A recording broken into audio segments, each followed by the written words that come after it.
Langkah pertama yang harus kita lakukan adalah kita ketik DJP online. Ini sudah ada di sini.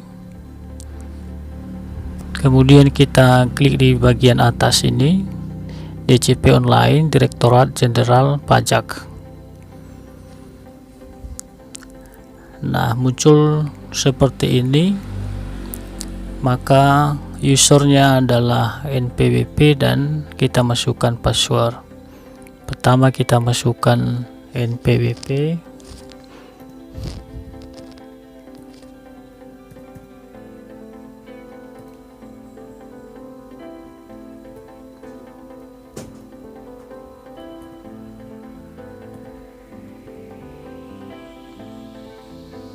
Salah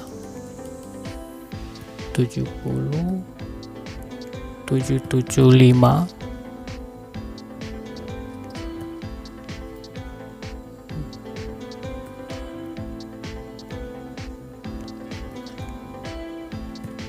00.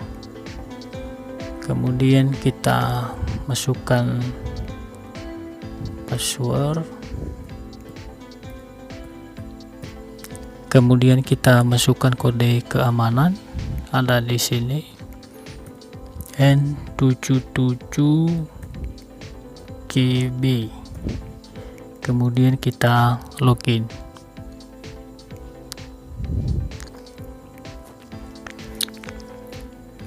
Kemudian muncul layar seperti ini. Sekarang kita klik bagian lapor.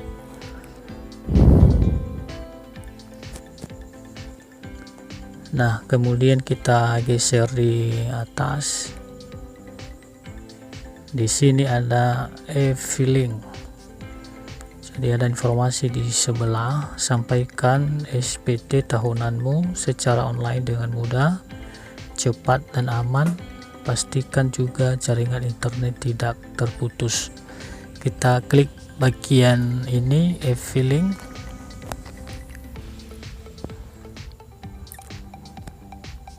Nah, muncul layanan buat SPT. Ini bagian buat SPT. Kemudian muncul beberapa pertanyaan. Yang pertama, apakah Anda menjalankan usaha atau pekerjaan bebas? Maka kita klik tidak. Kemudian, apakah Anda seorang suami atau istri yang menjalankan kewajiban perpajakan terpisah atau pisah harta? Maka kita klik tidak. Kemudian, apakah penghasilan bruto yang Anda peroleh selama setahun kurang dari 60 juta rupiah? Kalau lebih, maka kita klik tidak. Kalau misalnya kurang dari 60 juta, maka kita klik bagian ya. Kemudian kita klik SPT ini. Nah, kemudian kita isi data formulir. Ada sekitar 3 halaman. Yang pertama kita pilih tahun melapor 2020, kemudian normal, kemudian lanjutkan, kemudian di sini diminta penghasilan bruto dalam negeri sehubungan dengan pekerjaan dan penghasilan neto dalam negeri. Jadi kita isi sesuai dengan jumlah penghasilan dalam 1 tahun.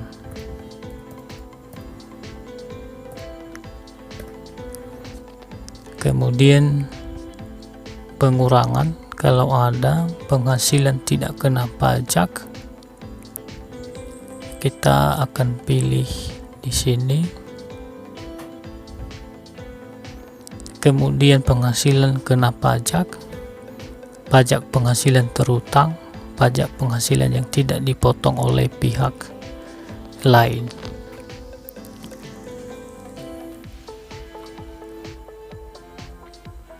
Kemudian kita lanjut. Kemudian di bagian B, penghasilan yang dikenakan PPh final dan yang dikecualikan dari objek pajak. Ini dasar pengenaan pajak, kemudian pajak penghasilan final terutang, dan penghasilan yang dikecualikan oleh atau dari objek pajak. Kemudian kita klik, kalau ada ini maka kita isi, kalau tidak kita akan lanjutkan. Kemudian daftar harta dan kewajiban, jumlah keseluruhan harta yang dimiliki pada akhir tahun, kemudian jumlah keseluruhan kewajiban utang pada akhir tahun. Jika ada kita isi di bagian ini, jika tidak maka kita lanjut. Kemudian di bagian D, pernyataan, dengan menyadari sepenuhnya akan segala akibatnya termasuk sanksi-sanksi sesuai dengan ketentuan peraturan perundangan yang berlaku. Saya menyatakan bahwa apa yang telah saya beritahukan di atas adalah benar, lengkap, dan jelas. Kemudian kita cetak di bagian setuju ini, kemudian kita lanjut. Nah, kemudian muncul seperti ini. Ini jenis formulirnya, tahun pajak 2020, pembentulan 0, status SPT nihil, jumlah, catatan lengkap. Kemudian di sini kita ambil kode verifikasi. Berarti kita bisa klik di bagian ini. Nah, kemudian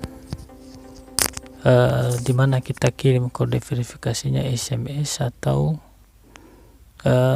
melalui email. Kita coba melalui SMS.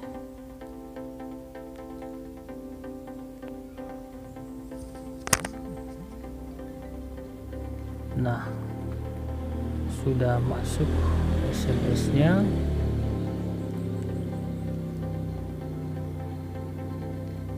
Kemudian kita masukkan kode verifikasi.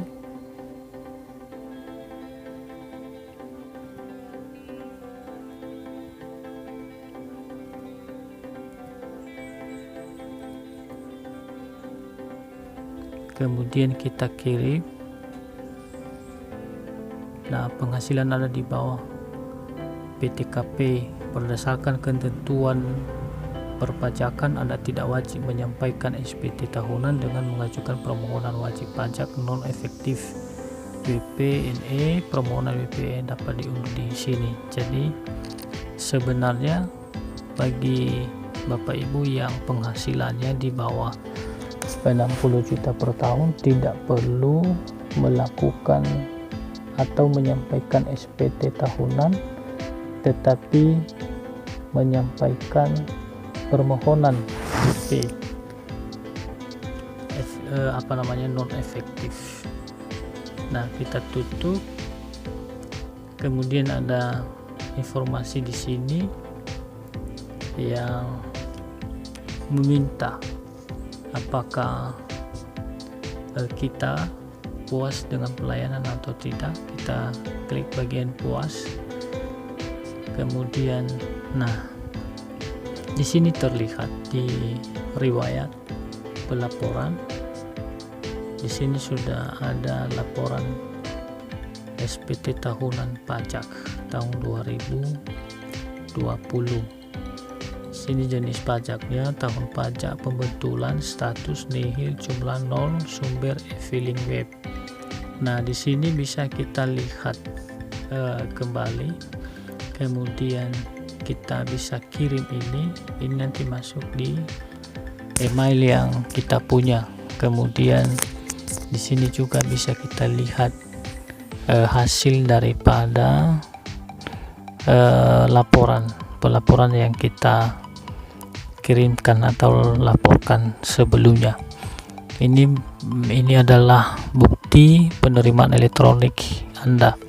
Jadi sebagai bukti bahwa kita sudah melakukan pelaporan pajak secara online. Kemudian ini kita tutup. kemudian kita kirim nanti masuk di email yang terdaftar di aplikasi. Nah, bukti pengiriman elektronik telah dikirim ke email Anda, kemudian kita klik ya. Bapak Ibu, selanjutnya pelaporan sudah selesai. Sekarang kita akan masuk ke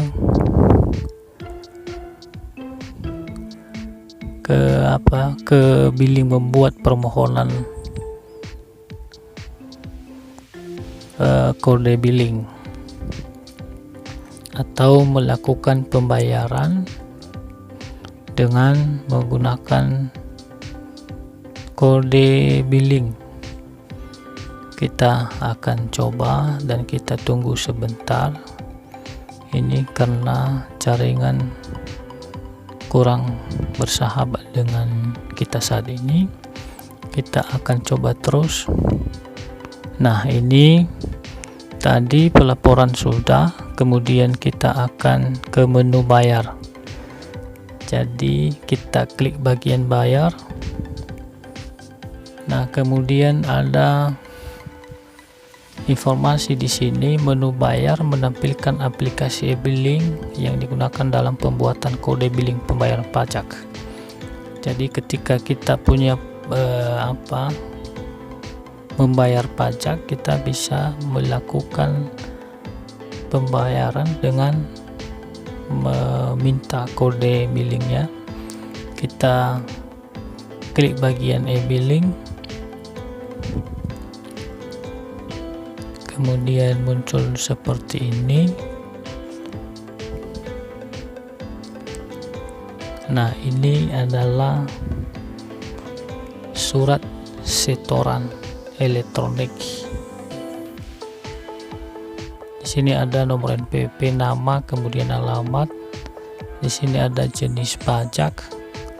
Jadi pajak apa yang kita bayarkan ini PPH, mulai dari PPH minyak bumi, kemudian PPH 21, PPH 22, ada juga PPH 22 impor, kemudian ada PPN dalam negeri, dan kita lihat di bawah ini bagian-bagian jenis pajak yang ada pilihan pajak apa yang kita mau bayar. Kemudian jenis setoran, jenis setorannya belum bisa terpilih karena belum, misalnya kita pilih PPN dalam negeri. Kemudian jenis setorannya seperti ini. Ada beberapa pilihan di bawah di bagian ini. Kemudian masa pajak bisa kita klik, misalnya Januari sampai dengan Desember. Kemudian kita pilih tahun berapa kita bayar pajak atau pembayar tahun berapa. Kemudian jumlah setoran, kemudian keterangan tentang pembayaran apa, kemudian ada uraian penjelasan juga. Ini tadi terbilang itu adalah berapa besar setoran, nanti secara otomatis masuk di sini. Kita coba 45. Nah, jadi informasi menjelaskan di bawah ini. Kemudian kita uraikan jenis setoran pajak apa yang kita mau bayar. Kemudian kita buat kode billingnya. Kode billing tidak bisa karena belum ada isian di atas. Nah, coba kita buat sebagai contoh, misalnya kegiatan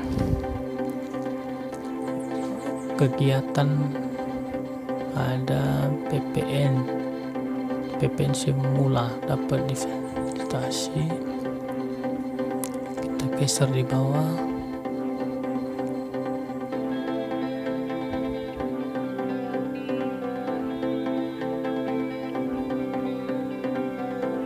PPN. Nah, coba kita pilih salah satu PPN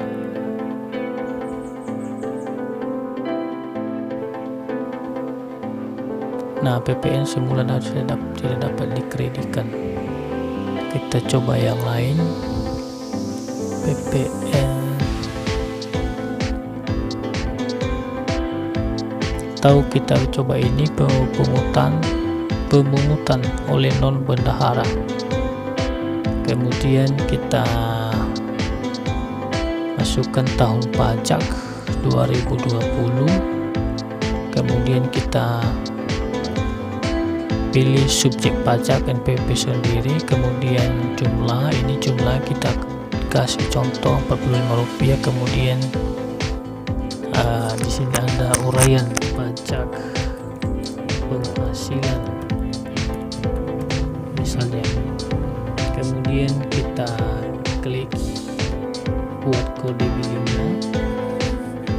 Nah, kemudian dia minta kita membuat kode keamanan.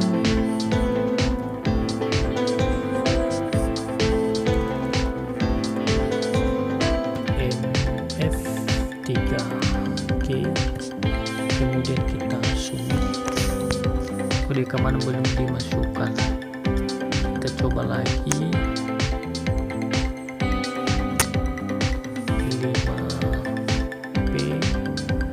5B2.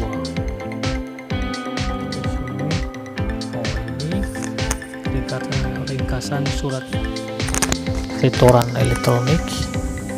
Sini ada informasi tentang uraian tentang pembayaran pajak, mulai dari NPWP, nama, alamat, jenis setoran, masa pajak, tahun pajak, kemudian jumlah setoran, uraian pajak, NPWP setoran, nama penyetor, kode billing, dan masa aktif kode billing. Ada masa aktifnya, jadi tidak selamanya juga ketika kita melaporkan membuat kode billingnya hanya batas sampai tanggal 26 bulan Juli, berarti sekitar 1 bulan. Nah, kemudian kita cetak.